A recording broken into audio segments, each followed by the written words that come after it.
I want to read another poem from May Swenson, "Staying at Ed's Place," and I want to contrast this, excuse me, to the poem "Teleology." And I made a point there in that previous video about the way the poem actually looked on the page, the length of the lines, the couplets, the stanza, the white space, the stanzas. I mean, for every time you have two stanzas, you're gonna have at least a little bit of white space. But I want you to realize that the use of white space and the length of line is core to the writing of poetry. You can write all the way across the line and then just keep on going, and you got this paragraph, and you can call it a poetic paragraph or prose poetry or whatnot. But a lot of people will hesitate to just really call it a poem straight up. You look for things like the the the careful use of sound, but also the elements we've been talking about, like the captivating moment or phrase, the scaling of a concept. Um, um, you know, and you look for rhyme and meter and things like that. You can't be a slave to that, but those are all elements. But the way it's going to actually look on a page is also very important to a poet. And I think Staying at Ed's Place shows you the same poet, doing something really different. Now, if you remember Redkey, Theodore Redkey and his Root Cellar, and then he had a very philosophical poem after that I had to read in the certificate process called what was that?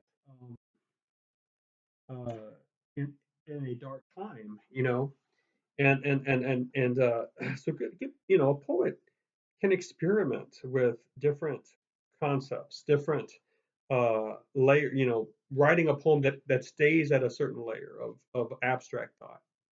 Um, well, Staying at Ed's Place. When you read this, I'm not going to read it for you. You should have read it, but you'll realize that Uh, there's a lot of work here done with the color that this person finds in the apartment, and also there's a sense of where she's trying to just compare Ed's place to nature, to you know an opening in the woods, and he's bringing in this sort of the sound and the sense and the peace that's there for her. She would experience that in a beautiful, pure place in nature, and think of the sunlight coming through, the trees or the clouds or whatnot, the sky, and lighting up the beautiful colors of the grass and the leaves and the flowers, or the nature around there. She's seeing this in the apartment, and she just wants to honor that and to be still in that apartment. And she experiences this, but then she goes and she wants to anchor that experience. I believe that writing a poem about it is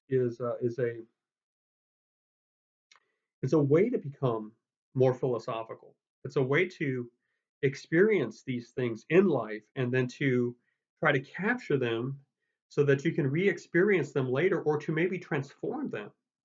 So I do want you to suppose that this poet went to Ed's place. This is an actual event, and was waiting for Ed and staying at his place, and had this moment where she realized the peace that was there, the quietness that was there, the stillness was very similar to what she experiences in nature.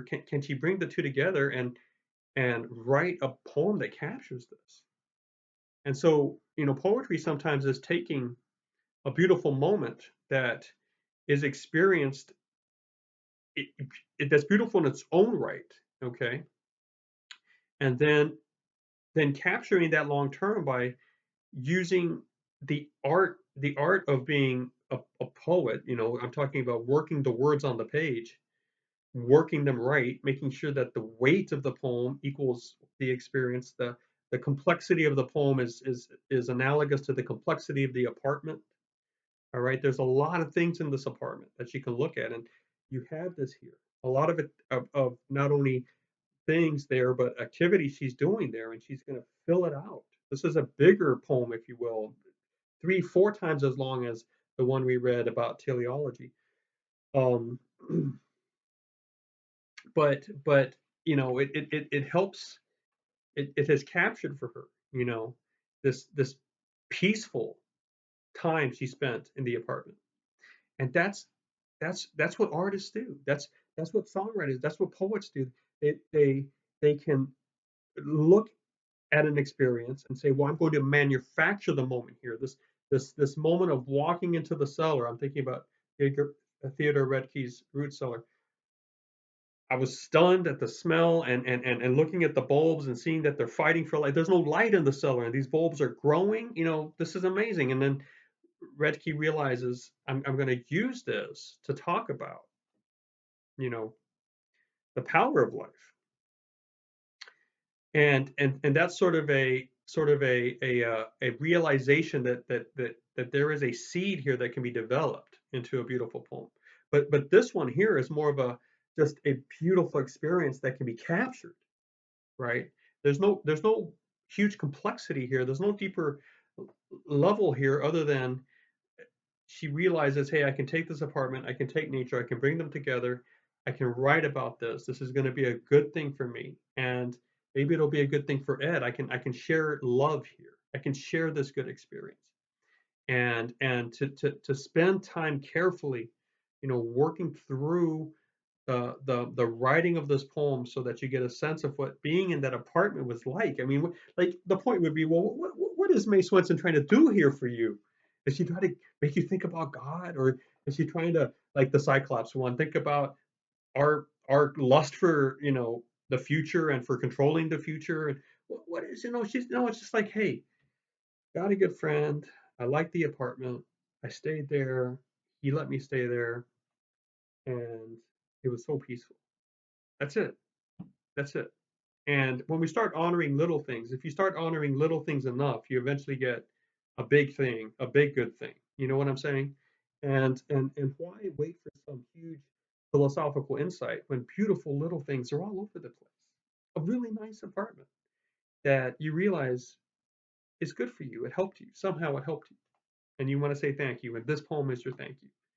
Right? Ed has been thanked because his name's in the title, and this thing's in anthologies. So, I'm not sure that was actually her purpose, but that is what results when you live a life dedicated to sharing love with other people through beauty, through your art.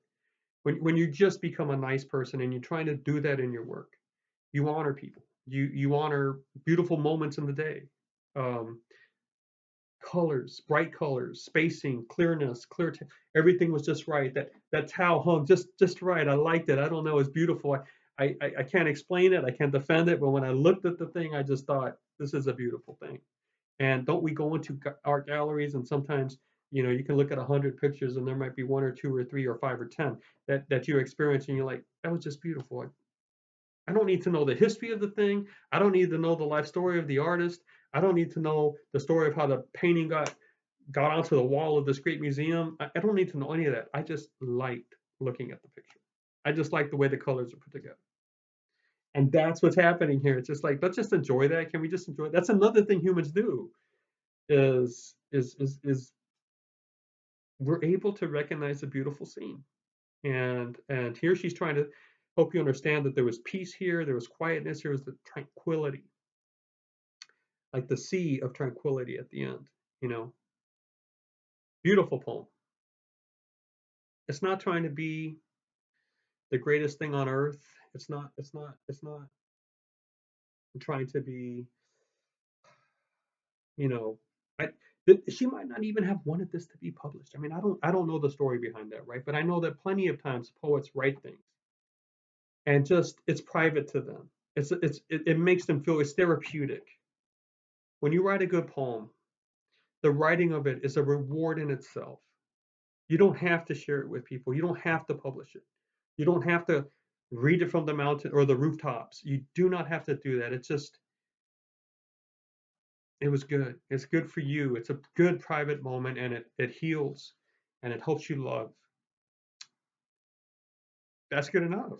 You know, why do you need to always be trying to write so that you are known as a poet? I'm going to tell you a quick story, and then I'll end this. So two philosophers in the city, and one of them was an honest and serious philosopher and was truly seeking after the truth. The other was simply trying to earn a living by juggling words and astounding his audience. So one day the real philosopher came by and listened to the sophist, and after the audience was amazed, and afterwards the sophist philosopher, the fake one, if you will, went up to the real one and said, "Well, what did you think? Wasn't that great?" And the philosopher said, "You know, I would, perhaps I would have thought so had you not just said that, right? Because what the pseudo philosopher said, hey, I was working the crowd. I was up there to wow them, as opposed to singularly searching for the truth, right?"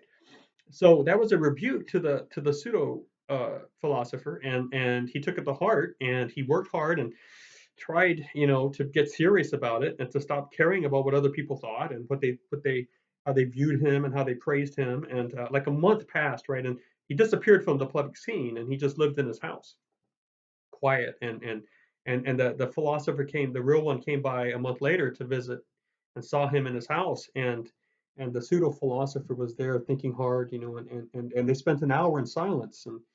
And as the real philosopher got up to leave, the